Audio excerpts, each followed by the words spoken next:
Well, welcome to ATG Live, not the only, because there's other shows on Thursday nights, but the only one you want to watch, I guess. I don't know. Here's the thing. I just want to point this out, Nick, just so you're aware of this as we go into this. Apparently, Elon Musk has made it so you have to have a premium account to run Twitter videos. So people won't be able to watch us on Twitter tonight unless I decide to spend $11 before next week. So, hey, you know what? Who cares? Whatever. We're going to have a little bit of fun. We always do. Nick, how are you doing, my friend? How are you? I am, in a word, excellent. Excellent. It's Thursday. Right. We do life stuff all week, and that drives us to this point on Thursday night where we get to have drinks and hang out and talk Star Wars, be joined by favorite friends. Yep. And guess what? The weekend's poking its head around the corner, and I won't get any rest during said weekend, but it's still coming anyhow. No, but at least you won't have to. I don't know. I was going to say you won't have to get up to I probably work. Will but too. It's I have one of those on call all the time jobs, so I'm sure something will rear its head at the wrong time on Saturday. Of course. But I'm not going to complain because my problems would be luxuries to most of the rest of the world, and I'm lucky to be where I am. So absolutely. And I am right now is talking Star Wars with you on Thursday.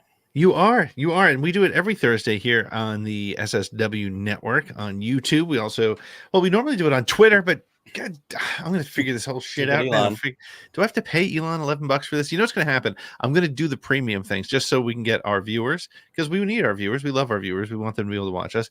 And then some dickheads are going to be like, "Oh, you're paying Elon Musk $11. Anybody's got a blue check." It's a Kobayashi Maru Twitter situation. It absolutely is. So we'll figure that one out. But you can also watch us on Facebook. But most importantly, join us here on YouTube, where we talk about all the Star Wars news of the week. We talk about the news. We talk about Star Wars mythology. I don't know. We talk about Star Wars costume design. We don't really. I mean, sometimes we do if it makes sense. But who knows? But tonight we are also going to be joined by Dan Zehr from Coffee with Kenobi. If you're a fan of that show, which I'm sure you probably are. I mean, Dan has the most even keel, when you get tired of either the extreme shill side of things or the extreme bullshit, horrible grifter takes. Dan Zehr is like he and Coffee with Kenobi is the place to go to just get even keel. Just hey, let's enjoy some Star Wars. So I think and what's the guy Star Wars 7x7? Like they're my Star Wars NPR. Like even keeled.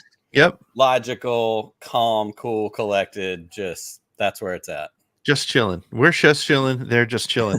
But speaking of which, Nick, why don't you tell the good folks where they can keep up with us and follow 100%. We have a website. I know that's exciting to hear in the year 2024. But we have a website, and that's the best place to find all the things we do, the sswnetwork.com. You will see it right there on the side of your screen.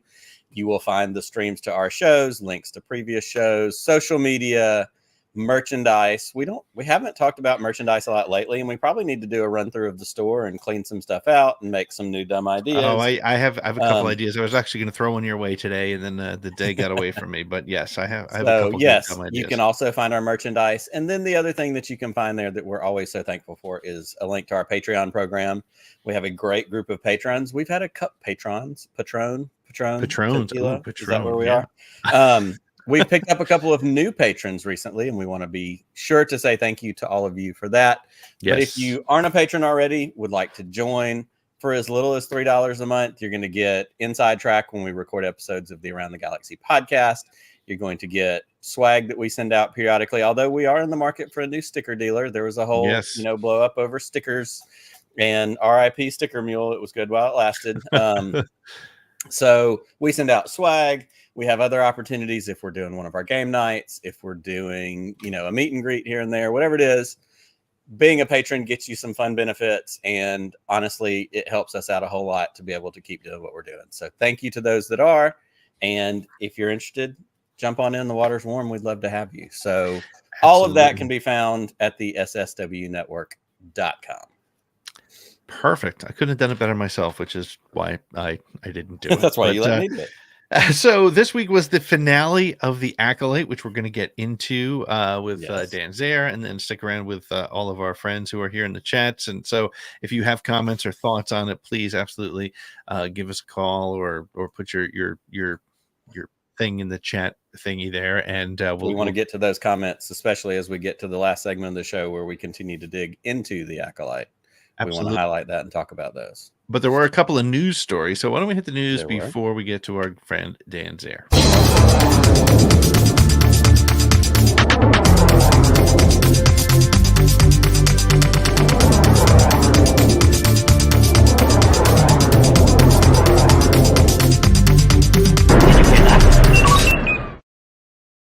Before we get to the news, though. I was gonna say we can do it after. It's fine. No, let's do it now because let's get the show started on the right note. Here's the only way I'm going to remember. I'm going to have to create this week a bumper for the weekly toast, and the weekly toast that way I won't forget it. But here's the weekly toast with, and I want it to be a video of somebody. I'm sure it exists on YouTube of somebody putting a piece of bread in that toaster where you toast your bread and it like burns the Death Star into your toast. And it's just that video with like some text that comes across that says, "Look at us peek behind the scenes of the way the magic happens here at the ATG live." Not just a hat rack, my friends. Not just a hat rack. Which I haven't taken the opportunity to say your hat's ugly. So tonight, still the best team in baseball. Still. As we come to our toast tonight, it came across the news wires midday today.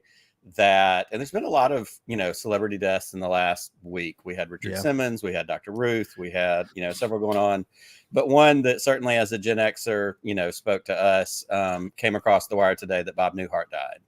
And to my kids, immediately the thing I said was, he's Papa Elf. He's Elf. The movie Elf.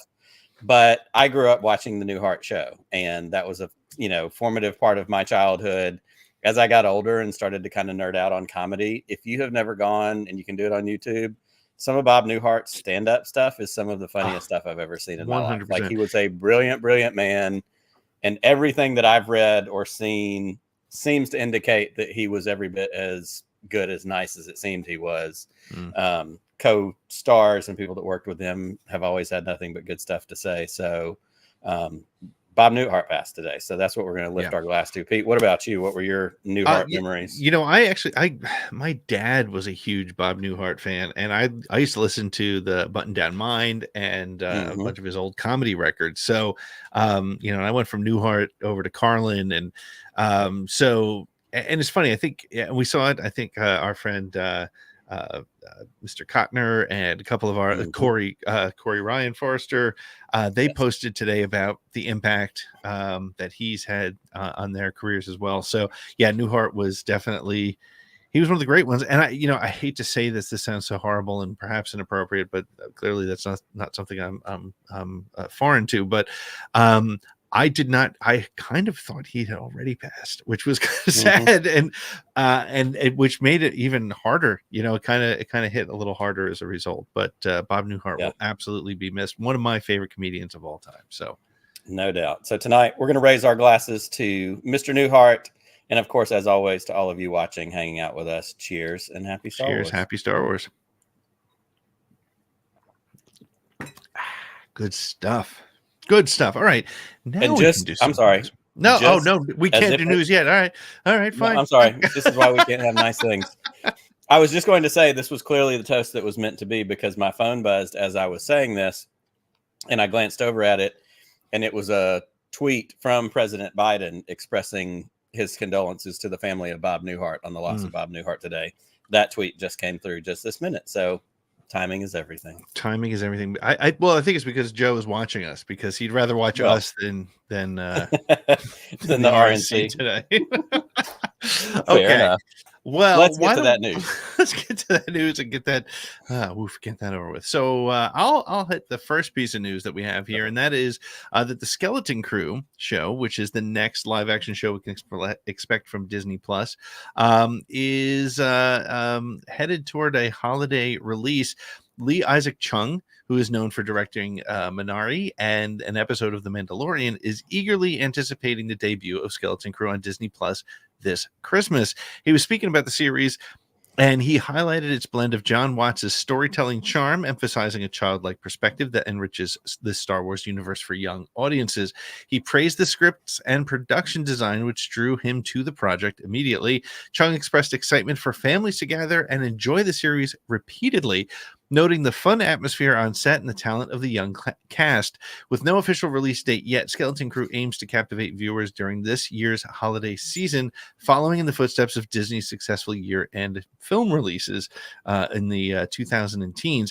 It promises to be a significant addition to the Disney Plus lineup and offering a fresh narrative. Nick, my main thought on this as I read this, and I saw this news and the fact that it's sort of being positioned for the holiday time is, Star Wars used to be, when we were kids and even during the prequels, it was the summer blockbuster.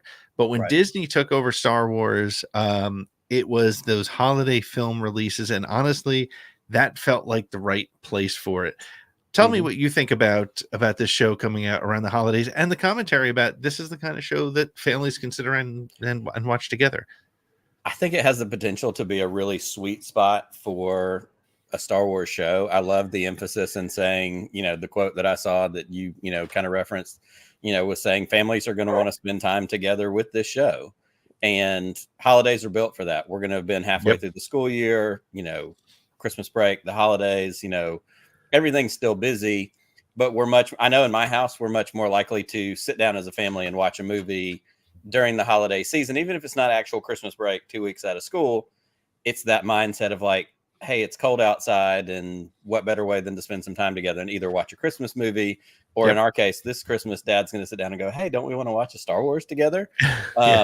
But then you also have, and this has always been a little bit of a touchy subject, but then you have the potential for some holiday merchandise tie-in. Yeah, if there's some stuff, in pre-production and not, you can order it now and get it next December.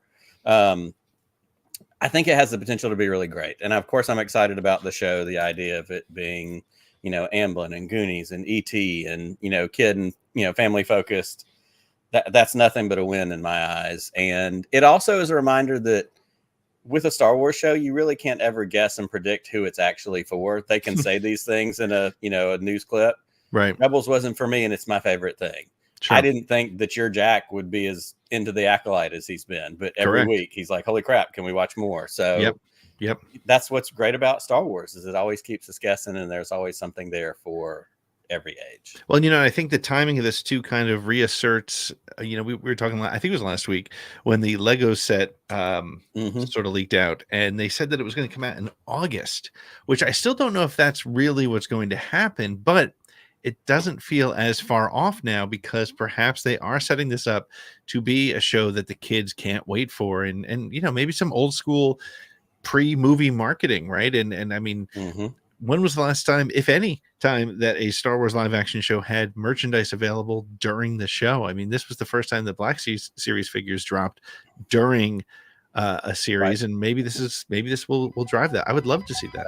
I'd love to see that. All right, so you've done a bunch of predictions lately, and you've landed really well on releases and some of that.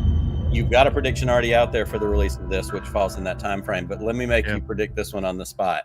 Yeah. When do we get a trailer? Do we get a Labor Day weekend trailer? Where do you see that showing up? Good question. There's been a little bit of buzz happening. I think they want to get separated from the Acolyte, not because it was good, not because it was bad, but because there was a lot of noise. I'll say Labor Day weekend. Let's say that. Let's go for it. Let's say Labor Day weekend. Write it down. I'll be wrong. Perfect. Write it down. What do you got, Nick? You got a story for us tonight? I have Sean Levy has confirmed that Jonathan Tropper, known for his work on This Is Where I Leave You, as well as the Adam Project, is going to be writing their upcoming Star Wars film. So if you're like me, you saw this headline and you went, Sean Levy has a Star Wars film? I missed it. I texted you specifically and said, did I miss it somewhere? And we were both like, I don't really remember hearing that. So speaking at the Deadpool and Wolverine red carpet event, that's a mouthful that I wasn't planning on. Levy expressed excitement about their collaborative idea, which has garnered enthusiastic support from Kathleen Kennedy and Dave Filoni. The pair previously collaborated together on the Adam Project, and Levy is optimistic that their new venture will progress smoothly. Specific details about the film, of course, remain under wraps. Speculation suggests it may involve Rey in some capacity, be a continuation of the Charmin Obaid Chinoy movie. We don't know. And these rumors are yet to be confirmed. So, Sean Levy is known for his directorial achievements in Night at the Museum, as well as Stranger Things. He aims to bring a signature blend of visual spectacle and artistic depth to the Star Wars universe. As the anticipation builds, fans eagerly await further updates on this production, as well as release dates, maybe even just some information officially saying, hey, this is happening. Right. The thing that I saw when I first saw this headline, and I sent it to you, was that, of course, rumors floating in the last couple of days show that there's the potential return of the Russo brothers to the MCU for the upcoming next couple of Avengers films. Yeah. And as that information was coming out, the rumor is that Levy turned down the opportunity to work in the MCU in favor of this Star Wars project that he has been so excited about. So that begs the question, if you're turning down the MCU, which is prestige, which is big bucks, which is a great opportunity, because you want to do Star Wars and that's a passion project. To me, those are, as we say, green flags. Like, those are positive signs. Those are things that are things to be excited about. What do you think about a Sean Levy Star Wars movie? I mean, you haven't thought about one because we didn't know it was coming, but now you have to talk about it. Well, here's the thing. This is going to sound really goofy, but it's 100% true. I am not lying at all when I say that I thought they meant Dan Levy. And I was thinking, that's an interesting Star Wars concept.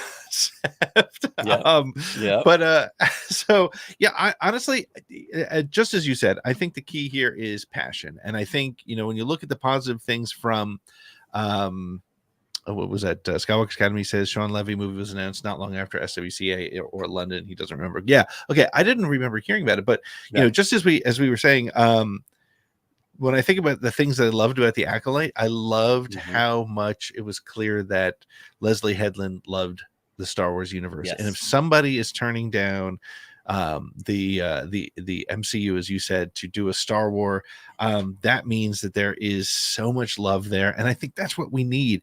We need more people who just love Star Wars, not the opportunity, not the title, not the franchise, but who love Star Wars and want to play in that sandbox. So I'm all for it. Again, I know nothing about where it's coming from. I know nothing about what it's related to, but let's get it. Well, and it also points to that interesting thing that, and I think Skywalker's Academy is right. I'm sure that I missed it, as it slipped out in the afterglow of London or somewhere.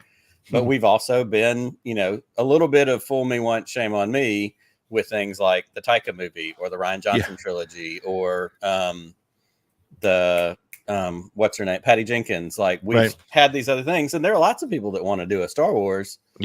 But, when it gets to the point where, like, hey, they're turning down stuff because this is what they want to focus on, like, that feels a little more real, because there also may be a wife or a husband or somebody at home going, are you sure you're going to turn that down? Really? For a what? That's a legitimate decision. Absolutely. No, I'm all for it. And, to quote our friend Chris Ryans, gimme. So. That's right. Let's go.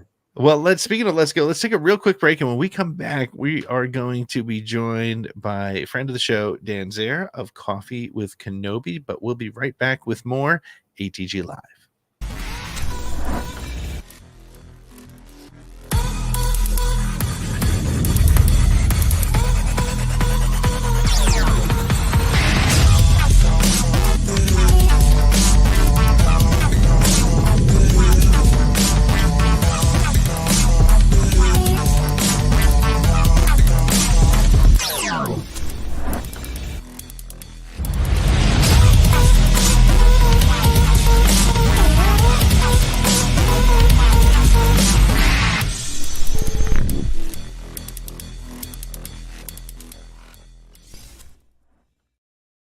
And we are back. We have a special guest tonight. Nick, tell us a little bit about it. We do have a special guest. And this is, as we said at the top of the show, this is one of my favorite people in the Star Wars fandom. I don't get to talk to him very often, but every now and then at just the right time, it seems like he'll shoot a text. Hey, man, just wondering how you're doing. Hope everything's going well. And I'm just going to throw this out there, Pete.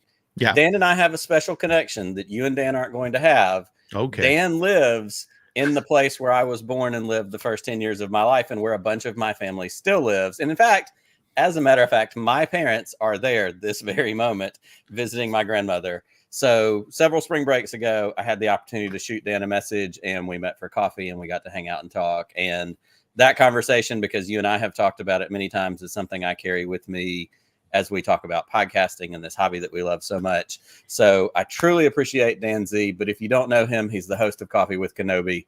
He has a great group of folks that watch his shows and hang out, and he has done some really great stuff. And one of the things I admire the most about him is also that he's an educator, and he brings Star Wars into the things he does as a teacher. And I think it's just fascinating. So without any further ado, let's bring in our friend, Mr. Dan Zehr. Dan. Hey, what's up, gentlemen? How's it going? Oh, Excellent. I think pretty darn good now that you're here. How's it going? It's fabulous. It's a pleasure to be on the show with the two of you, and looking forward to breaking the world of Star Wars down. And I always love seeing your backgrounds, of course. Of course. You know, you're just like us. Anytime you see somebody's show, you're looking at the stuff going, what is that? Oh, yeah. I'm not even listening to what we're talking about. Yeah, that's right. It's a distraction. I actually did a Zoom meeting for something work related the other day, and I happened to be at home. And usually my wife's like, please don't do Zoom meetings in front of your Star Wars, but like, let them feel like you're a grown up.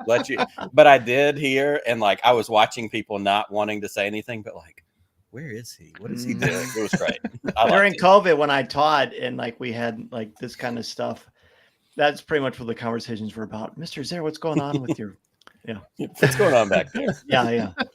Well, excellent. Well, we're so glad you're here. And in the off chance that there's somebody that's watching tonight that doesn't know Coffee with Kenobi, that doesn't know you, give us kind of a quick primer on your show and who you are and what you do. Absolutely. Well, Coffee with Kenobi has been on the air for over 11 years. I've got, between Coffee with Kenobi and my Patreon show, I've done over 1,000 podcasts talking about Star Wars. Amazing. Which has been it's been an absolute blast. What a pleasure to be a part of this wonderful community. As you so kindly said a little bit ago, I'm an educator as well. I've been doing that this will be my 19th year in education. And so I get to incorporate my two loves, Star Wars and education, love of mythology and literature, into it. So we try to approach the show from a place of, I want to make you think, I want to make you laugh. I don't take myself very seriously, but I take the topic seriously because at the end of the day, this is supposed to be something fun. You know, you want to give a safe place for people to land like the two of you do, and remind everyone that this is actually a pretty great community. You know, there might be some bad apples, but I don't make applesauce. I love that. That's the perfect quote. That's my new motto. I love that. Yeah, that's the perfect quote. And in fact, it reminds me, because you said, you know, this is a great community. I had the chance to run into you. I don't know if Pete, if you and I were together at that point, but I got to run into you at Celebration in Anaheim just for a few minutes. Oh, yeah. And like our visit, you know, in Illinois, you know, it was something that I treasured and was so fun. But we have said many times, and of course on our show, on a week-to-week basis, you know, if there's something kind of gross going on, we don't want to get into that, but we also take the opportunity to go, we're not here for that. We're here to have fun. We're here to love Star Wars. And what I'm constantly reminded of is those loud voices, those bad apples, as you put it, are such a tiny piece, because when you go to Celebration or when you go to Dragon Con or when you go to wherever, there's not a whole group of people standing there yelling about how mad they are about Star Wars. They're going, holy crap, it's Star Wars and we all get to be here together. Like, that really is the best picture of what it all is. And I love having that reminder when I hear shows like yours, that, you know, that's what we're here for. We're here to love something that's fun.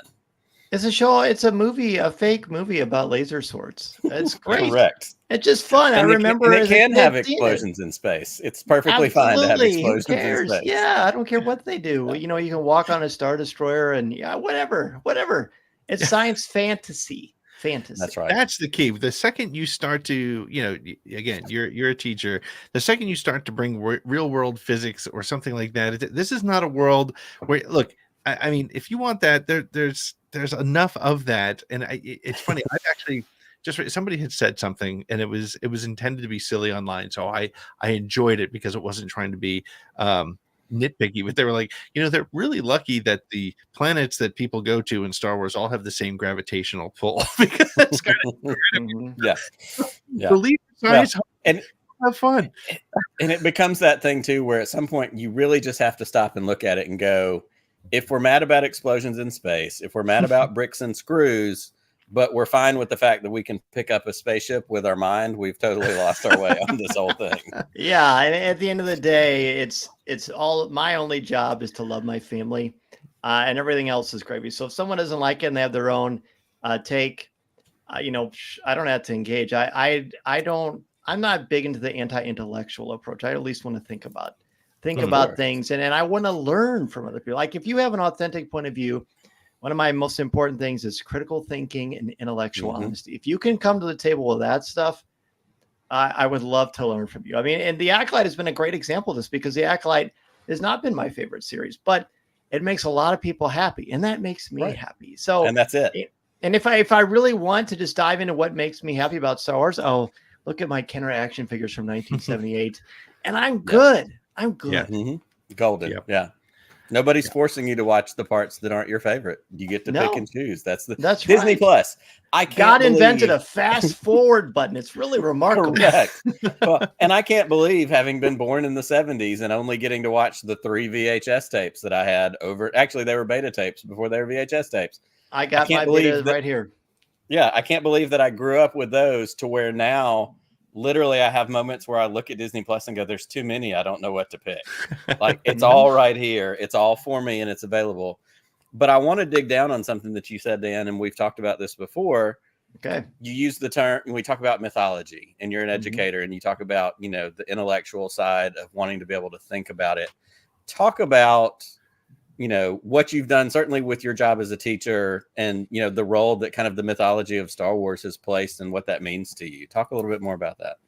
I think it's one of the most important things we have as a culture, because myth is a Greek word meaning mythos, or story, and anything is mythology. The history of the Twinkie is a mythology. That doesn't have to have a science fiction or a superhero to it to be a mythology. But a mythology, what it ultimately does, is it teaches us what we care about as a culture, how we show companionship, how we show love, how we show respect, how do we handle conflict, how do we handle resolution, how do we handle government, what do we think of the arts, how do we respect nature. All of these things, you can learn so much more about people and culture by the stories they tell and the stories they listen to, the stories they pay attention to. Excuse me. And one of the things I tell students is, if you don't think mythology is important, then this is what I want you to do. Get your phone out. I know I don't let you get your phone up. This isn't a trick. Get your phone out and delete all your social media accounts. Delete all your social media accounts for the rest of your life.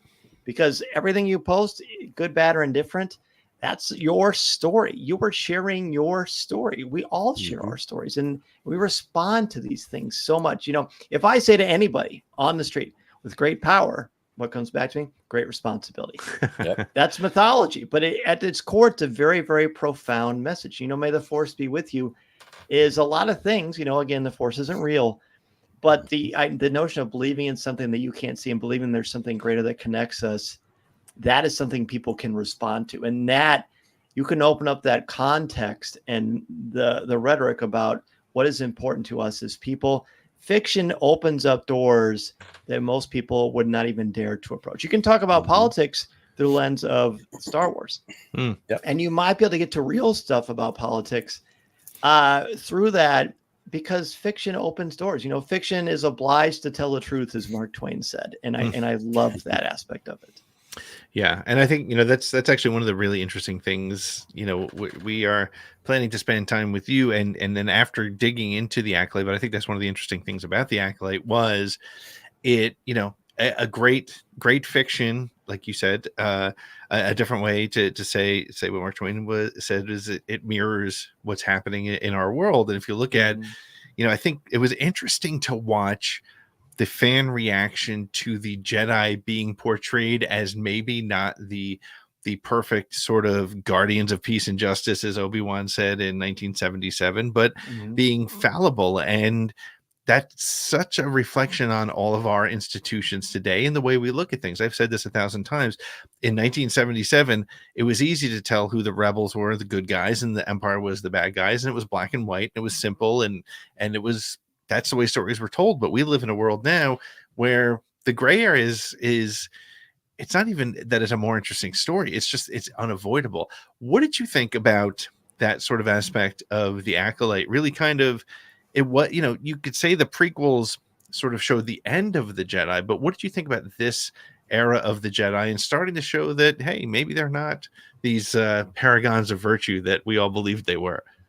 Yeah, I actually have quite a bit to say about this, but I will try to keep my comments brief because the show is only so long. I think when Star Wars came out, you know, you've got the Vietnam conflict, you've got the Charles Bronson Death Wish films, you've got a lot of things that are really about moral ambiguity, and that bothered George. He wanted America to have their own mythology that truly represented hope and good, dark versus light. You know, Leia and Luke were all white. Darth Vader wears all black.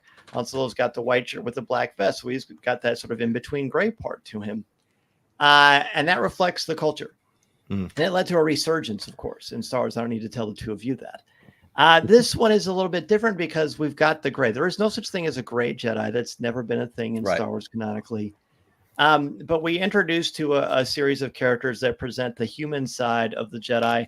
And that's actually one of the things I struggle with the most because I didn't see a ton of hope in the Acolyte. Yeah. But that wasn't a story they were trying to tell. As my friend James Burns from Jedi News reminded me on Coffee with Kenobi, it's called The Acolyte. It's about the Sith. It's going to be from their perspective. So when I thought of it that way, it was sort of like a refreshing moment of I can let my guard down because yes, the Jedi are not perfect. But that is not a new concept. We've heard about that from the beginning. They talk about it a lot in the Rebels. They talk about it a lot in the prequels. And I guess you could sort of say, well, Palpatine doesn't like the Jedi, and he says they're not perfect, and we don't follow their dogmatic view. He's not a credible witness, friends. He's a bad guy. He's the bad guy. But Luke talks a lot in The Last Jedi about, you know, the Jedi, they don't have a monopoly on the Force there. So this is not a new idea. It's just never been fully fleshed out like that because we don't have a perfect Jedi before the Acolyte. I mean, Ahsoka's probably the closest, and she's got some flaws too. And if you don't have those flaws, you don't have that human connection, then it's hard to invest in the story. Yep. Because then everybody becomes Superman and everybody's invincible and everybody's infallible. And it doesn't, you know, it doesn't add up the same way. You said two things that triggered in my head, and you mentioned Last Jedi, which I'm a huge lover of Last Jedi, and Luke too. Those human moments of Luke saying the hubris of the Jedi, like this is why it needs to change because, and like you said, the Force does not belong to the Jedi. Also, this is not, again, not an unfamiliar concept. Honestly, if we dial it all the way back to 1977 in Star Wars, Obi-Wan Kenobi tells Luke from a certain point of view. Like, that's right. It starts there, and it's, you know, it felt shady, and we get too much discourse about, you know, was Obi-Wan being shady? No, he wasn't. He was saying, look, there's a mess here, and I'm a part of that mess, but you're also a kid who's new and green and doesn't know what's going on. So I'm trying to figure out how to navigate this and help at the same time. So none of these are new concepts, but I love, especially for different audiences. We're all Gen Xers. We all grew up with Star Wars in a certain era, but there's a lot of younger Star Wars fans that are also encountering these new versions of the Jedi. And what does that mean? And isn't it fun that even we see this over and over in this saga, even when the Jedi are one with the Force and they have transcended and they're one with the living Force, it doesn't lead to enlightenment. Because even in that moment you just quoted, Obi-Wan says, you must destroy Darth Vader or the Emperor has already won. He still thinks violence is the answer because he's tried everything else. I just think that's really cool that there's not enlightenment that goes hand in hand with that. But at its core, there are still things we have to figure out to make ourselves better, because it's such a fine balance, isn't it? How much do we subscribe to the myth of redemptive violence, and if we do, where does that lead us as a society? Absolutely. Well, and we've looked at kind of broad picture, you know, some of the mythology, some of the ideas that, you know, revolve around the Jedi and all that. Let's take a minute while we've still got you here, and let's talk about the Acolyte specifically. What are the things that, you know, you said it wasn't necessarily your favorite of the things that have come out, but what were the highlights for you? What were the things that you really did enjoy? I think the string music is beautiful and haunting, and naturally, I think that the choreography and the stunt work is just incredible because, you know, the homages to Crouching Tiger, Hidden Dragon, and other great classic kung fu films. There's a lot of amazing things to enjoy from that. My challenge was always with the story and how it was told, because again, as a pretentious English teacher, pain in the butt. There are certain things that stick out to me that made it challenging for me. But that being said, I think the story that they wanted to tell by the end of it, they told. And I don't even have a problem with things going out of order. That's, again, that happened in 1977 too. That's not a new concept. And media res is the Latin term for starting in the middle and going back and then going forwards to explain how you get to a certain place. And that's a great thing. And I think for what they were trying to do, while I don't always agree with some of the creative choices, there are people a lot smarter than me that are making these choices, and God love them. So I think that they absolutely nailed the landing of the story they set up and that they were trying to tell. And I think that's to be commended. And Manny Jacinto, I think, was an absolute scene stealer, very charismatic, and I really enjoyed his performance. Yeah, I think I think you hit something that to me was really important with this show, because as Ahsoka is one of my favorite characters. Which, if you told me in what was the year that the Clone Wars animated film came out, if you told me 2006, I believe, something like that, yeah. If you told me then that she would become one of my favorite Star Wars characters, I would have laughed you out of the room. Right. So I love the I love the Ahsoka series. But what I really was bothered by, and what I was so glad to see happen with this show, is they landed the plane in that, look, if there isn't a season 2, and I'm sure Nick and I will talk about that a little bit later, but if there isn't a season 2, that's okay. This story ended. Much like if there wasn't Empire Strikes Back and Return of the Jedi, that was okay, because the story, let me say, it didn't end, but it wrapped up, right? And I think that's a big thing. There's a completion. There's a beginning, a middle, and an end. Yes, which Ahsoka did not have. Right, which Ahsoka did not. That was exactly my point. And I think there's too many. I think that's a streaming series challenge. I think I've said it on the show in different ways before, but I think writing for a streaming series is a skill set that not everybody has mastered yet. And I think we need to get. And again, I don't think the show mastered it. I think they told the full story. But like you, Dan, I had a number of, as a writer and as somebody who majored in English for one semester, I have some real problems. I thought you looked familiar. Yeah, I had some real issues with the way the show was sort of put together, but the story was great.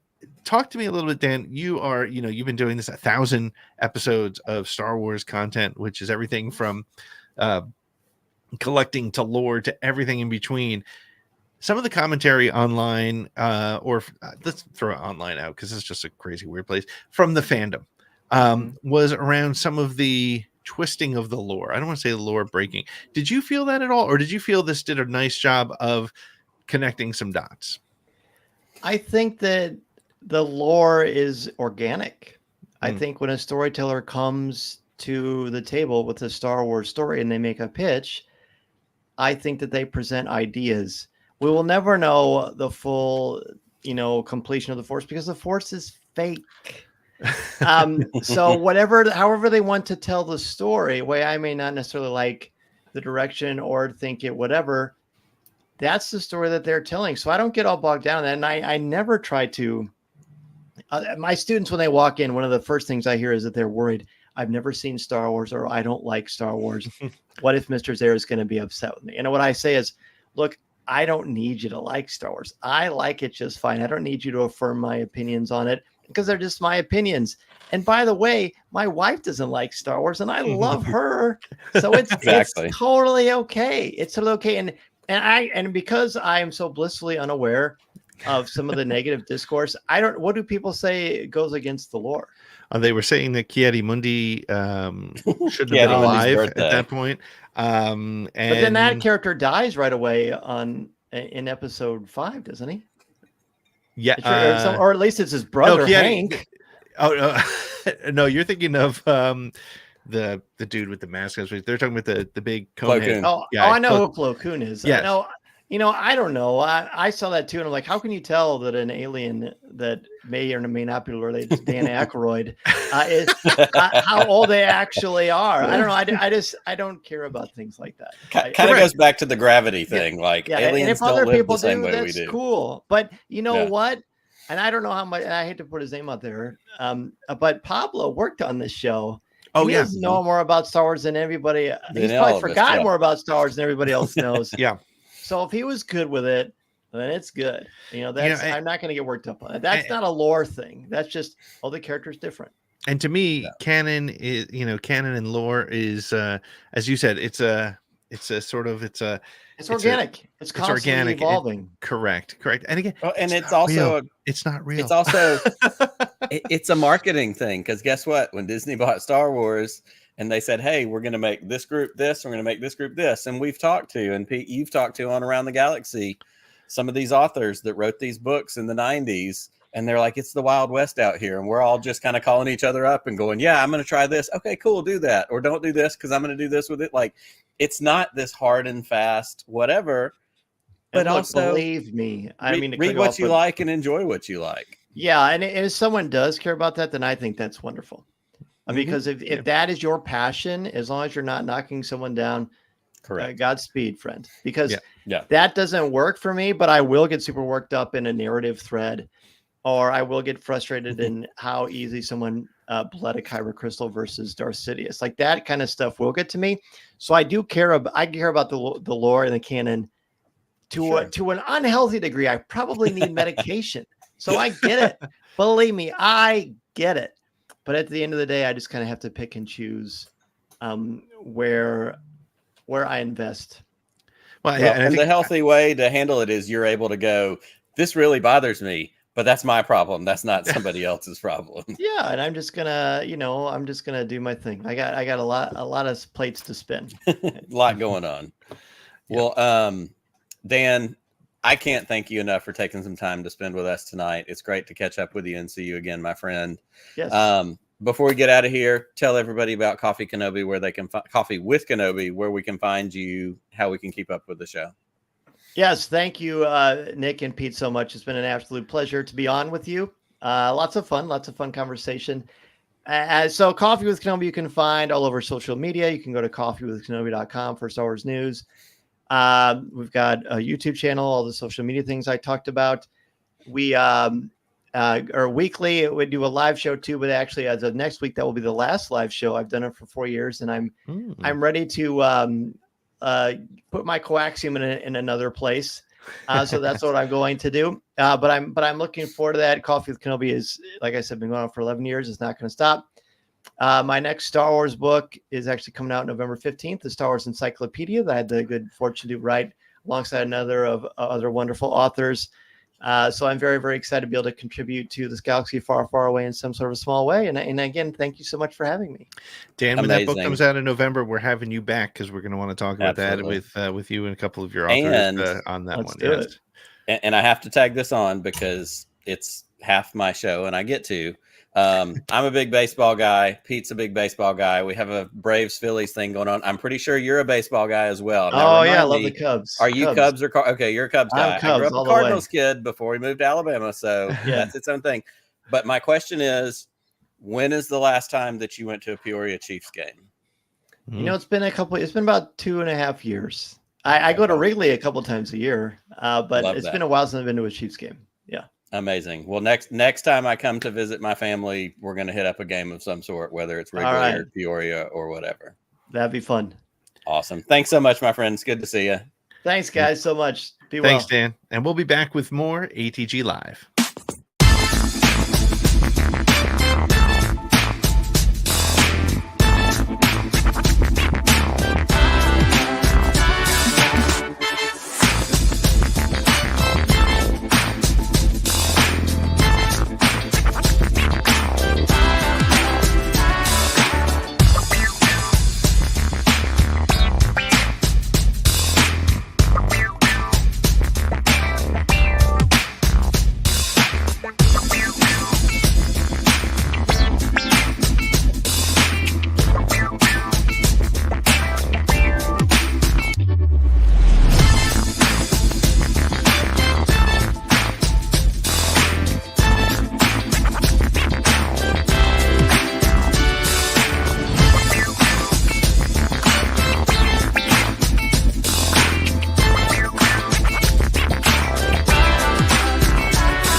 And we're welcome back to ATG Live. Beat you to the punch. Look, hey, that's all right. That's fine. Nice try, my friend. And just we got to remind people, you beat me last week in Star Wars trivia, Jeopardy, and I still think it has.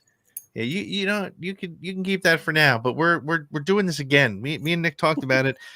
We are going to do another trivia moving forward. We are in no way alive.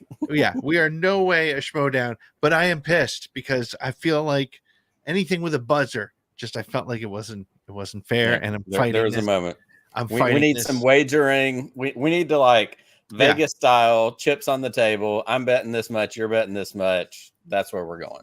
Absolutely. And by the way, great to have Dan Z with us, man. I mean, honestly, the guy's a breath of fresh air. And, oftentimes, a little peek behind the curtain, won't go into any real detail, but there are times where Nick and I will be talking about some of the bullshit we're seeing in the social media world. And Nick will literally say, what would Dan do? And we're like, you're right. Yeah. We'll just, no, Nick did not stump a mud hole in me. No. I'm sorry. One of us had positive number points and one of us had negative number points. I went back in the South. That's straight up stomped a mud hole. Matt knows what he's talking about. I was watching some of it and I was done for when I couldn't think of the name B. Arthur. That was it. At that point, I should have been like, you know what? You guys just finish this up. Just shut it down. Y'all go on without me. I'm going to go watch TV. But hey, listen, we touched a little bit on the Acolyte. The Acolyte was such a huge impact on the Star Wars fandom. And I mean that in both a positive and a negative way, and in a great way, and in a wow, what's going on way. So we are watching your comments in the chat. We are going to be bringing them up, but we want to dig into the Acolyte. We're going to bring in our partner in crime, our friend, our producer, Lloyd, to join us for this ATG Live deep dive.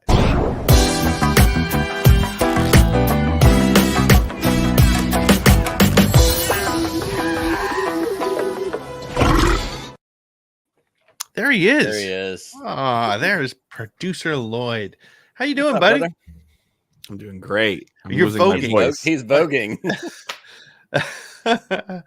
All right. So before we take a deep dive into specific pieces and dig into some of the things that our friends in the chat said, I want to go around the horn. Let's say 1 to 5 lightsabers. How many lightsabers, Nick, would you give the Acolyte season? Maybe only season 1. First I'll give it a 3. I'm fine. 3 out of 5 lightsabers. Okay, Lloyd, what about you? 2.5 of Maul's. Oh, wait. So does that mean are they double? So that means a 5 because 2.5 times 2. No, because he gets the one cut in half and he has to fight over with one. So is it like 1 3/4 then? So all right, we don't do math here. We should all know that. Yeah, don't do simple math with me. I'm going with story 5 out of 5. Everything else 2.5 out of 5. So that's kind of where I'm at with the Acolyte. I don't even know where to start, Nick. But let's start with this. The story itself, as I said with Dan on the show. I've said it to you, Nick. I think I said it to you, Lloyd. I know I said it to Chris Ryans, who texted me as soon as the show ended, because he and I went to go see.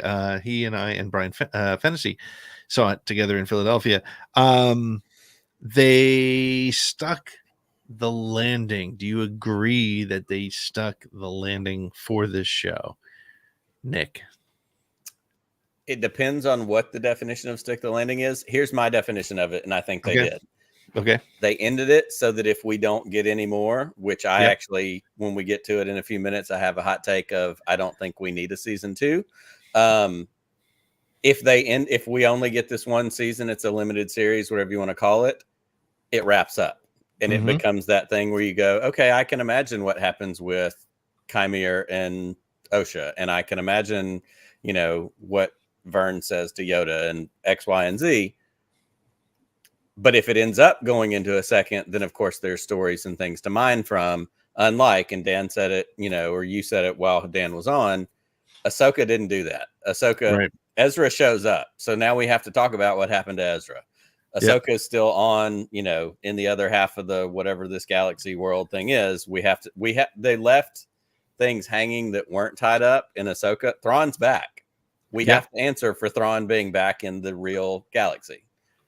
but this didn't do that. Like, this did wrap it up. So if we're saying stuck the landing, yes, it could be done or it could go on, and both work perfectly well. Yeah. So to me, that's sticking the landing. If you don't need Okay. a second season, Yep, it works for me. How about you, Lloyd? What did you think? It wobbled. Yeah. But, it didn't quite stick it like a Russian gymnast. But Weebles wobble, but they don't fall down. this one almost did fall. Okay. So I'd get my money back from Fisher Price. But no, I mean, for what it was, right? Like, I think they did all right. I really wish, I just want to say I'm half right, okay, on my prediction. Yeah. Kind of wish they did a little bit more with Plagueis. But I didn't care about OSHA's endpoint in this. I think that's that's the problem. That's the problem with the entire show is like, and I said it in a tweet somewhere, or I said it somewhere. I didn't know who to care about this show. I didn't know who this show was about. Actually, I cared about Jackie. I cared about Jackie. I cared about Jackie got 3 hole punched, and I was done. I don't care. I kind of cared about Soul. I liked Soul a lot. But like there was and I said this when I wanted to trust Soul, but I didn't know if I could trust Soul, which is a part of what they meant to do. So they did it right.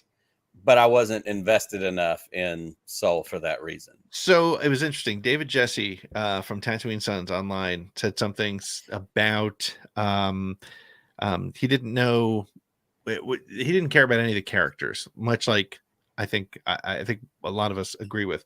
And the way I put it to him is this was sort of like a history lesson where you don't have a protagonist and an antagonist. You just find out what happened. And I think at the end of the day, after 8 episodes, after 270 minutes of content, this was not about any characters at all.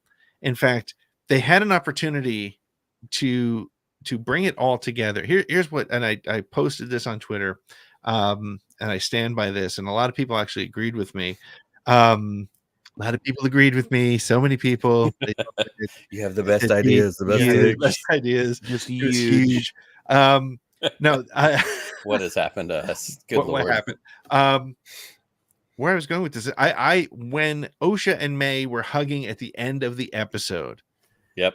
I know what you're going to say, and I agree 100%. OSHA 100%, instead of agreeing to the mind wipe, should have lit up that lightsaber and killed her sister right there and taken that final step to the dark side. She is dark side now. But here's the problem. And Leslie Headland did everything else right from a storytelling perspective, except I still don't know if OSHA really has gone bad, even though she bled the lightsaber crystal, even though she killed Soul.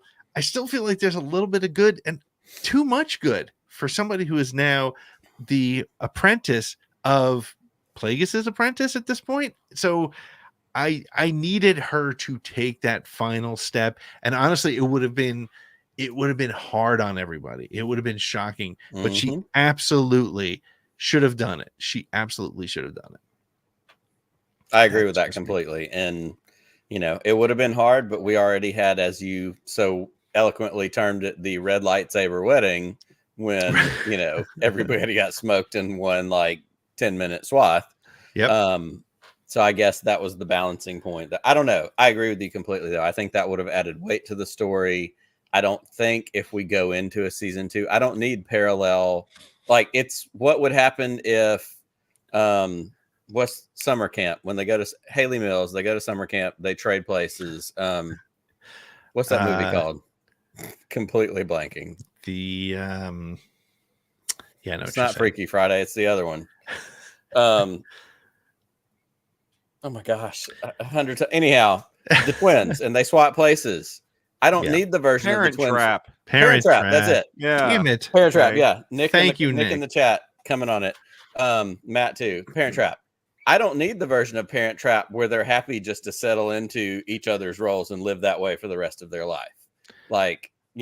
That's because that's kind of what this became. Okay, we're just going to trade places and we're going to do our own thing. Yeah, everybody in the chat, I'm sorry I'm an idiot and couldn't come up with Parent Trap. No, and neither could we, so it's okay. Yeah, that's right. I feel dumb. This one's gonna come back to me tomorrow afternoon at like 3:00 and be like, I can't believe I didn't do that. But I agree. I think the weight in this moment and that final turn and that push into, we're talking about bad guys. We're talking about Plagueis. We're talking about Chimera and whatever his whole deal is in relation to Plagueis or anybody else. But what was the point of the entire story? And I think that's the problem, right? I mean, Book of Boba Fett was supposed to be about Boba Fett, right? I think I have an idea. Point. Yeah, okay, go ahead. Lloyd. Lloyd, you have the floor. I think the whole point of the show was to set up Plagueis' plan 50 years later. Mm-hmm. At this point, like he's hanging back, he's chilling. I mean, the Jedi are still kind of at their height of their power. He can't really make a move, right? But if he hangs back and he's learning. But was that the point? Yeah, okay. But was that the point of this show? See, I can't find out what. So my theory is this, right? Like he's hanging back, he's pulling all the strings from the shadows, right? And at this point, he's trying to shadow people, find out why. Okay, why didn't I think of a divergence? Why didn't I think of that? What's this got to do with this? Like, if they're two halves of the same person, maybe I can take my body and split it into two, right? You know, like maybe I can work with something like that. So my theory is that the whole purpose of the show was to set up the whole dyad in the Force that they're going for in the sequels, and that he is using the divergence and the power of the Force to kind of split a body, you know, and that's kind of what Palpatine does when he clones himself. So what you've just said though supports us. I tweeted all my hot takes over the last 24 hours because I couldn't wait. But my other hot take was I put them out there and I was like, here, look at these. And I have to say, it pissed off a lot of people. It does piss off a lot of people. That's why I'm on Twitter, is just for watching what you can do. There's what I can do. I have skills. We don't have time. I have a particular set of skills, and they're absolutely useless. But what I said was, honestly, the Acolyte stopped just as it was getting going. This felt like the beginning. If you take House of the Dragon, if you take Game of Thrones, if you take any big series with a similar budget and longer episodes, this would be episode 4 or 5, and you'd be like, okay, now we got 3 episodes to pull this thing together. So here's what I say, Nick. I know your answer on this, and Lloyd, I want to get your answer. Do we need a season 2? And I have a comment on it as well. Nick, season 2, yes or no? Go. 100% no. And here are my reasons why. Quick and dirty and down to the point. I think the way this wrapped up, season 2 becomes about Vern, who I don't super care about. Fair enough. I also didn't read High Republic stuff. So that's not my will. I know who she is because I'm aware of High Republic and it exists and all that. But I think season 2 becomes Vern versus Senator David Harewood. I don't remember what his character's name is, which, by the way, I want an entire series about him, because in this last episode, he was phenomenal. It was probably a half day to a day's worth of shooting on set. Yeah. And that character, I was in 100%. And he's got to be working with Plagueis, right? He's like Plagueis's man in the Senate. I don't know if he is, but if he is, that's awesome. So if we get a season 2, it becomes that. Here are my other 2 points, and these are a little more technical, a little more whatever. I don't think Plagueis holds up on screen outside of that little peek around the corner from the cave. It gets a little too cartoony, a little too CGI. Same thing with Yoda. I don't think Yoda's built for TV. I think Yoda's built for a movie. I think that if you're going to give me a season 2 and Yoda's involved, I need it like Charlie's Angels, you know, Charlie over the box, you know, voice coming through, or the, you know, Dr. Claw from Inspector Gadget, the chair, the head from behind. But I had a moment where I stopped and I tried to picture what does season 2 look like with actual Yoda showing up because of what we get at the end of that. And I don't want that. I don't want Yoda to become utilitarian, if that's even the right way to say that. Yep. Lloyd, what's your thoughts on a season 2? No, I'm good. I mean, it's not that I wouldn't mind it, right? What's the point? We all know how it's going to wind up at this point. And just read the Plagueis book You kind of get the whole idea behind season 2 at this point. So here's what I think. And there are a couple people said this in the chat, and they're starred comments, and we could bring them up. But a number of people, and I agree, said, I think Benny Relp said this, I think a couple other people said this would have made a great 2-hour movie, Yeah, 2.5-hour movie. So don't give me season 2, but spend $180 million on a movie and give me a major motion picture of the Plagueis story, right? And include everything we've learned here. Make this the prologue to a fantastic 2-hour and 25-minute movie about the rise of Plagueis, and introduce us to, I don't know, maybe give us the life up to where Palpatine comes to, I don't know. But give us something good, because to your point, Nick, I agree. You put Yoda on the small screen and you diminish who he is. I don't think it works. I think it gets too CGI. I think it gets a little too cartoony, and we all start going. It's like a direct to video sequel to something, and I can't think of a good example right now. But like a movie, The Lion King theaters. 1.5. There you go. That's what I'm afraid. That's what I'm afraid it's going to be. I like how it ended, and I said this, early on. I said Yoda exists in this timeline. One of my few predictions were, yes, we all want a Porkins origin story. I'm going to be honest. I came from behind, but we got the Yoda that I kind of feel like I predicted and whatever. But that's all I need. I'm more than satisfied with what we got of Yoda in this. I feel like a season 2 diminishes Yoda personally. Okay, the next question I have for you. Same with Plagueis. Like the Plagueis reveal, the little peek around the corner. That was because it took that hot second, and I was like, "Is that? Oh, it has to be." And I've not read the Plagueis book. I only know Plagueis because the bubble opera and the whole, all the crap, like just on the periphery. But I went, "Oh, that's who that is," and I went and Googled it to make sure I wasn't wrong when I watched it. But I went, "Cool, that's all I need to jump from there to episode 3." Yeah. Once again, though, and I've said this before, and Nick, I said this to you on text earlier this week. This series had my son, 11 years old, week to week to week. And when Plagueis showed up, he didn't know who he was, but he literally stood up and was like, "What was that?" And we had to pause. And I had to explain, that's Darth Plagueis, and that's the blah, blah, blah. He was like, "Oh, show me that again." Golden opportunity. So, what you could have looked at him and go, "Have you heard the tragedy of Darth Plagueis?" Like, you had a golden opportunity. Missed it. And you failed. Fucked that one up. Damn it. Listen. Yeah, you may need to take next week off after a flub like that. I think so. 100%. It's not a story the Jedi would tell you. It's not a story your father would tell you. You're right. Yeah. So yeah, I'm not 2 hours 25 for movies. Deep divers only make it a tight 2 hour. Okay. I do. Look, he's too much of a lore heavy character that the casual watcher will be like, I don't know. It becomes an exposition movie, and exposition movies don't work. Like, so he I think he functioned well as like a little, Leonardo DiCaprio meme where he's like, in points, and that's about it. But he won't function. And my litmus test, and Pete, I don't know about yours either. My litmus test is always, we talk about the dad test. Yep. My dad is out of town at the moment visiting my grandmother in Illinois.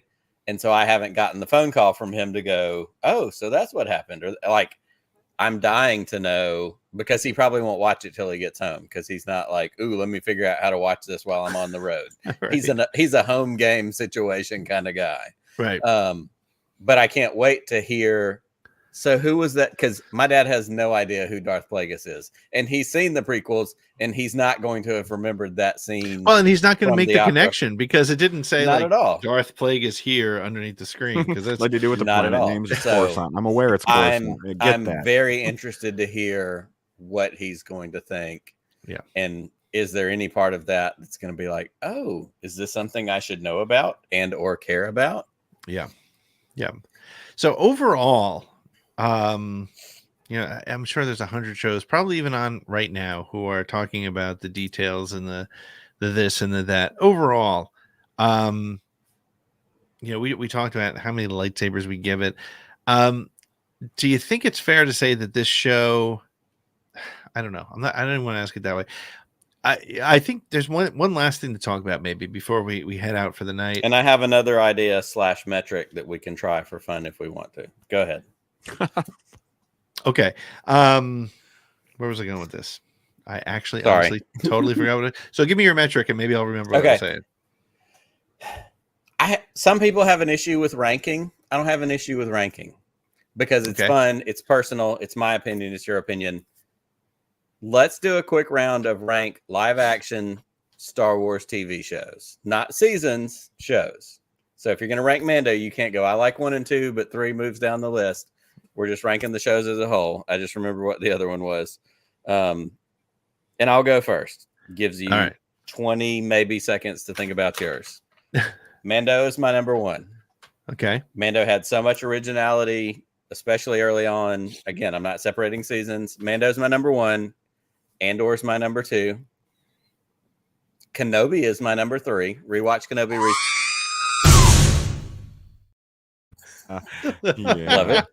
Love it. So Mando, Andor, Kenobi. Right. Ahsoka is my number 3. Number Acolyte 4. comes after Ahsoka. Yes, sorry. Ahsoka is number 4. Acolyte, and then Book of Boba Fett. If I missed one, I don't think I did. That's it. That's my list. So Mando, Andor, Kenobi, Ahsoka, Acolyte, Boba Fett. Either one of you can go next. I don't care. Go ahead, and while you're thinking, KG bought you another 10 seconds. KG says Andor, Mando, Acolyte, Ahsoka, Boba Fett, Kenobi. So I'm probably going to have to go Mando. Okay. Andor. I think I would do Book. Wait, what did you have first? You had Mando first. He said Mando first, Andor second. And I think I'm going to have to do Boba third. Okay. Oof. Yeah. Fair. Your choice. Whatever. And then probably Kenobi and then Acolyte. Really? Acolyte that low? Yeah. Okay, so here's leaves. No, it doesn't. You got it. Go ahead. Here's my biggest problem with Acolyte is there were so many issues, like from a clunkiness standpoint, that drove me crazy. But honestly, to me, it's one of my absolute favorite stories. It's like, honestly, it's like, in a way, it's like Last Jedi. I never watched The Last Jedi. Right. I love that movie, but it's one of the last ones I will put on. So here's my ranking. We all say Mando first. Andor, I got to put second just because it was so well done. I'm going to put Acolyte third. Okay. Acolyte is third for me. Then Ahsoka. Then Book of Boba Fett and Kenobi were such disappointments. I guess I'll put Boba Fett and then Kenobi. Yeah. But here's my challenge for you. Here's my challenge for you. I don't probably not between in the next 2 weeks. Rewatch both of those series and see if you still feel that way. I will. I definitely will. But I say that's recency bias. I've rewatched all of them in the last month and a half between being on the road and out of town and all that kind of stuff. I've rewatched all the live action Star Wars TV stuff. Actually, not Mando, but Mando I've watched more than once anyhow. And I'd be interested to hear your thoughts on a more recent rewatch, if that ranking still holds up. Yeah. Cool. I did remember the last thing that I wanted us to hit before we get out of here. Lightsaber crystal bleeding. I liked it. I was a fan of it. Fucking awesome. I did too. Fan of it. I thought it was cool. But here's the thing that I did notice, and tell me what you think this means. And that is, this is the first time that the shills, people like us, people like, many out there, have found a way to talk about not liking a show. Now, I have to say, you guys know, Nick and I and Lloyd, you as well, we have never shied away from saying, I didn't like that. Right? We've always been very honest and open with that. But I'm seeing people out there who, God, are annoyingly positive. talking about the show, and not in a negative, toxic way, not saying it's woke, not saying blah blah blah blah blah, because that word means something now. but critiquing a Star Wars show really for the first time. Why do you think this show has given people the okay to be like, yeah, you know what? I'm going to talk about what I don't love about this show. And again, it's really interesting. As we all know, if you're going to say something that's critiquing Star Wars now, you have to caveat the living hell out of it, because people are going to beat you up. And it's just a pathetic way to live, because it's the other side, right? It's the extremism on the other side, which is so annoying. And when I posted some of my critiques, I got attacked by people, and I just kind of laughed it off, because I was like, oh yeah, now I kind of see some of the challenges that are out there. But why do you think this show, of all the shows, what has happened to make people suddenly comfortable with voicing their very real opinion? Because honestly, I am now looking at Star Wars shows differently as a result of this, and I have some big opinions on Star Wars on television that I didn't have before. I think it has to do with Carrie Ann Moss. It doesn't have anything to do with Carrie Ann Moss. People want to throw out nonsense. I'm gonna throw that out too.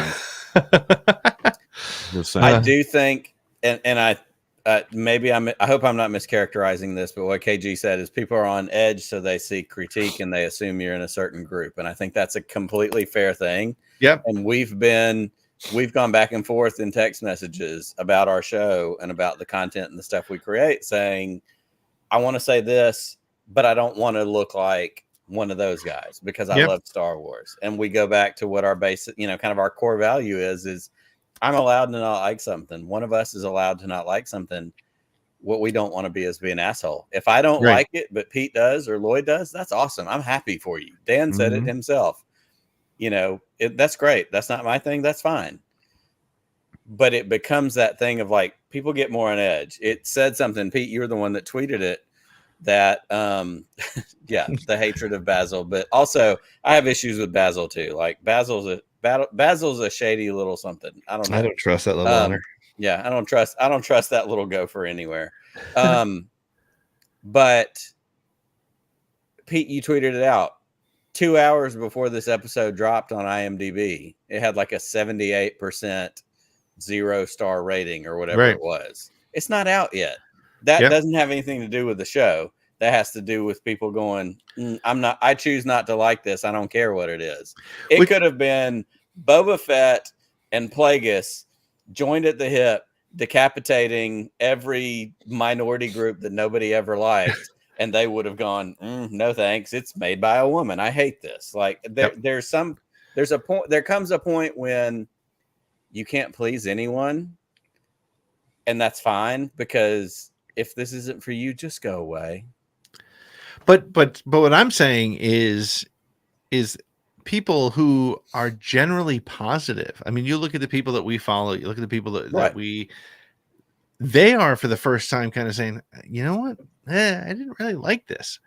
And that is unusual, because I find the toxic positivity from a lot of those types of fan accounts that will just, there's one or two, and I won't name names, I almost just did by accident, who were just like, this show was perfect in every way. Yeah, that bothers me. That's not true. And even if you like I said, it's number 3 for me it's number 3 for me out of all the shows, but it was not perfect. Honestly, no Star Wars is perfect. And as I was saying before, this has made me start to go, man, we need Star Wars in the movies. We need somebody to pay attention to the way things are done, because we finally got somebody, and this is the problem I had with Book of Boba Fett. We finally had somebody who understood Star Wars. Leslie Headland understood Star Wars. She gets it. And it was obvious in this story. The problem is it was not executed smoothly, cleanly. It was rushed. There were parts. I mean, Osha and May's relationship was just such a mess. It should have been a very interesting back and forth dynamic, but it was a bit of a mess. And I spent a lot of time I spent more time than I feel like I should have for this show and what that dynamic was, especially when we're getting things like, you're not twins, you're the same person split into two. Yeah. Like I spent a lot of time going, is this Fight Club? Yeah. Thinking and I kept looking for the signs. Yeah. Is this Fight Club? Is it just one person? Is it a mirror? Is it from a pure technical standpoint? And the guys at Children of the Watch, who are a show that I used to listen to quite a bit, they made a great point, and that was it literally got frustrating because every time they're about to say something happened and stopped them from happening. It was just like, so it was super clunky, super story. But again, super McClunky. McClunky, yes. If you take this story and you make it a 2.5-hour movie, and you like the novelization of this story could be fantastic. But the execution, other than the lightsaber battles, which I thought were amazing, were phenomenal. So on the left, on one side, you have some of the best lightsaber battles in Star Wars. Never mind television. I think in Star Wars, right? And whatever, say what you will. But on the other hand, those speeders through Brendok were some of the worst looking Star Wars I have ever seen. So the execution was like spotty, and there was so much to be said for giving these stories room to breathe. And that was the problem. It was done like a Dave Filoni 23-minute animated episode. So I think there's something to be considered here, and we floated in and out of this, and we've seen Benny has talked about make this a movie, not 2.25 hours, make it 2 hours. I think the thing with some of this, and I actually spent some time going back and forth with our friend Greg Iwinski, who's a writer, because of course we've seen a bunch of throwaway, it's bad writing. Bad writing has become like woke and poor, like it's a throwaway thing. People don't really know what they're just like, it's bad writing. You don't know what that people means. Who don't know how to write. Right, correct. And so I spent some time earlier today, texting with Greg, asking his thoughts about the show. We talked about some of that. But it also reminds me something like a movie versus a show forces the creators to make choices and forces the creators to make intentional choices, not we can kind of go. Yep. We can kind of figure out how to make this work. And if we don't like where it ends up, we'll try our best to lobby for another season. Yep. And we need Star Wars in a theater. We know we're heading back towards it eventually. Ray movie seems to be on the front edge of that. And I want to throw this out here from Kenobi. People equate bad writing to not understanding things or knowing lore. And that's also 100% true. Right. Yep. But it becomes that thing of like, what are we looking for in this? Are we trying to, are we trying to make a choice? Are we trying to make a decision? Where do we end up? Lloyd, what do you got? Final thoughts? Well, if Vader can't bleed a crystal, why can she? Because she already did, bro. Yeah, right. No, I just want to know where the 180 million went. Was that paying the power pill for like the volume? Because like the volume apparently wasn't used. There was a lot of on set, wasn't there? Yeah. Well, where'd it go then? No, because there were some things in there that I really liked. Like the choreography was awesome. Man, I watched that episode like 4 times. Yeah. I thought it was fantastic. But then there was just other things in there where you're like, what the fuck were they doing? You know? And then it would redeem itself. I didn't mean to put that up. I meant to put this one up. I think the trend toward 8-episode seasons is hurting lots of shows on streaming, which I agree with. Yeah. It wasn't only the problem with Wheel of Time, but it was certainly a major catalyst. And this has been another conversation that's been going on this week with the end of Acolyte. House of Dragon is, 8 to 12. The Boys, is 8 to 12. My favorite show of all time, y'all hear me talk about it way too much, is The West Wing. Yep. 7 seasons, 22 episodes apiece, for an hour on network TV, which is 44 minutes. Like 22 at this point. Like at this you point, can tell Disney a story. Has no excuse. Lucasfilm has no excuse. And they get, and that's the thing with streaming versus network. They get to pick. And Andor, I love that Andor comes in with structure. 12 episodes, 3 years, 3 episodes are this year, 3 episodes are this year, 3 there's a specific intentional focused point to that. But we're getting a bunch of, Kenobi was what, 6 or 7? Boba Fett was 6 or 7. Like it's not even all 8. At half an hour a piece. Like at that point, you're taking easily. If you're gonna do honestly, and I will this is the new hill for me to die on. If you're going to do a 8 or less episode series, and you're going to be less than 40 minutes on average per show, do a fucking movie. Don't do it. Yeah. Don't do it as a show. Don't do it as a show. This was my final season of Game of Thrones problem. We needed 3 more. I wasn't mad with where it ended. I was mad with the time they took to get to where it ended. We needed 3 more episodes to spread that out and give the time to develop that story. Yep. It feels rushed, and you can't sit back and just enjoy something anymore. Like you're trying to figure out what's going on at a breakneck speed. The problem with the show was nothing really happened, even at a snail's pace. Right. Yeah. So you're like, 8 episodes of this? Like, oh, good. Yeah. Again, now, what I think if you made this a 2.5 hour movie, well, it wouldn't even need to be 2.5 hours, right? If you made this a good 2 hour movie, I think we would have loved it, because I think it would have had a little bit more going on. It would have been structured differently. It wouldn't have been broken up the way it was. But again, I think it's very interesting, though, that people who are devout Star Wars fans, people who die on the hill of everything Star Wars is great, which it is not.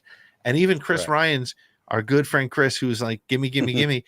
He doesn't want garbage, right? And this isn't, I'm not saying this is garbage, but I am saying that gimme, but do it right? And that's why he loves comics, and that's why he loves the novels, because they put that sort of effort into everything. And honestly, I feel like between Ahsoka, between the production of and the execution of Acolyte, Book of Boba Fett, and Kenobi, and even season 3 of Mando, I think they've gotten really complacent. Yeah. Yeah, I think they have. And it kills me, because I know that that's what the grifters are out there saying, is it's lazy Star Wars and blah, blah, blah. It's not that it's lazy. It's just that they're comfortable with this spot. They got to kick them out of that. Skeleton Crew has to come out, shake things up. I was going to say, it also becomes a volume, not volume the thing, volume the quantity. We keep MCU. It's the MCU problem. How many MCU things are we going to put out in a year? Hey, you know what? As a Star Wars fan, take a year off. I'll wait. I'll still be here when it's time to do one. You don't have to give me 2 and 3 things a year. Give me one thing every other year. If it's great, I'm in for it. Like, there becomes that other aspect of it that, you know, it could happen. I wanted to come back to what Tommy said. Where did it go? You know, if they release the whole season, they don't need to do longer episodes. You're right. If we got the whole thing at once, which we both agreed on after the first 2 episodes, whatever dropped early, I was like, this is the first show that I wanted all at once.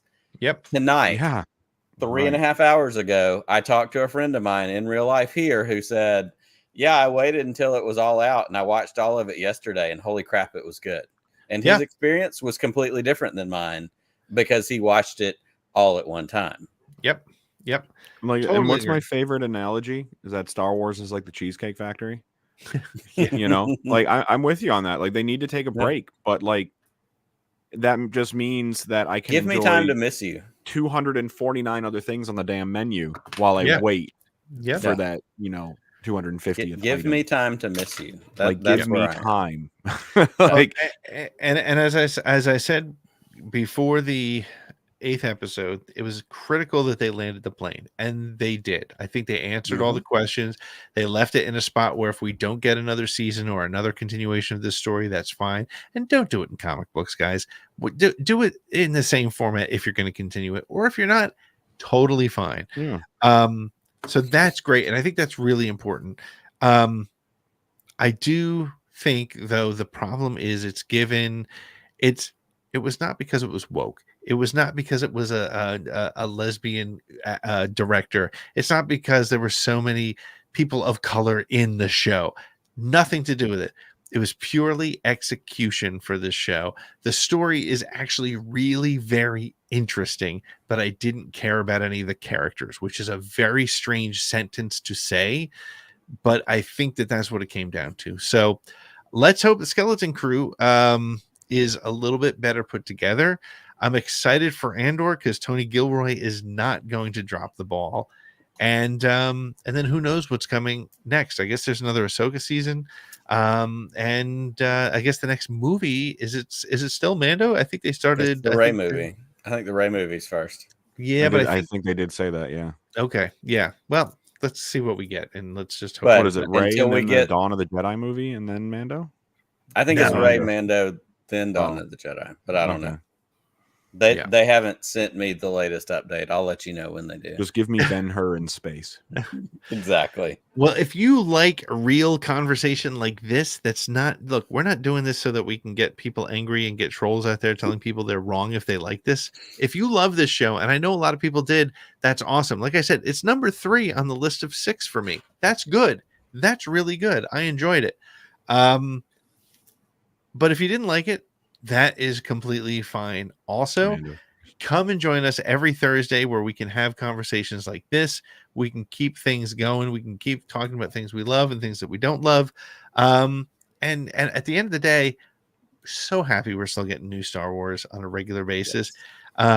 Look, if we were doing the show in 1980 and Empire came out, I am sure our first week out of the theater, we'd be like, I have some real issues with that movie, but it's not.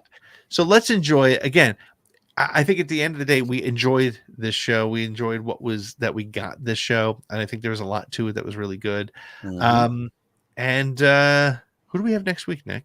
Next week, I'm excited that you asked that question because I was going to make sure we put it in there. Our good friend Brian Barry from Pink Milk, right. also now Death X Robot.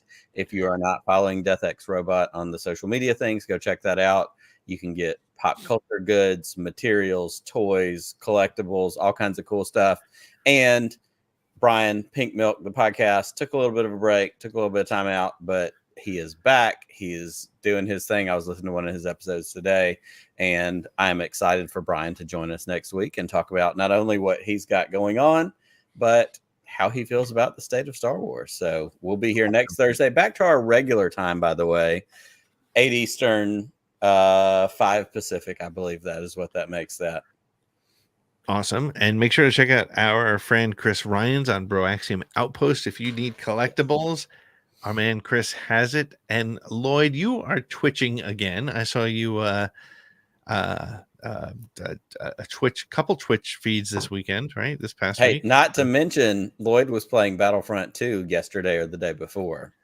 So he inspired me to get back into it. And I almost lost my mind on my kids because I thought they deleted it off my PlayStation. They didn't. It just went away from the home screen. Everybody's fine. But yeah. I'm just saying, if I'm playing that game and y'all have lore questions, hit me up. Pop in on Lloyd. Go check him out. Find Lloyd on Twitch. Angry Tasty Cakes. Correct. Check him out. Lots of fun. Even if he's playing Modern Warfare or something I don't understand or couldn't possibly hold my own in, it's fun to hang out and be there and listen to it. So. Don't worry. I play the game for 3 people on my team at the bare minimum, so it's fine. And I might catch another 7-day ban for doing nothing. So I'm just saying, it's always a show. We appreciate you. And just like you, we appreciate everybody else who's tuning in the chat. Thank y'all for hanging out with us tonight. Thank you for your comments. Thank you for your interaction. We do this because we love Star Wars, and it is just icing on top of the cake that y'all are here hanging out with us. Absolutely. So, Nick, may the Force be with you. Always. Just one more round, friend, then homeward bound, friend. Don't forget me in your dreams. Just one more song, friend, and then so long, friend. The nights get shorter, it seems. Just one more rhyme, friend. Yes, it's a crime, friend. But you know time, friend. Time can fly. So it's good night, friend. Good night, but not goodbye.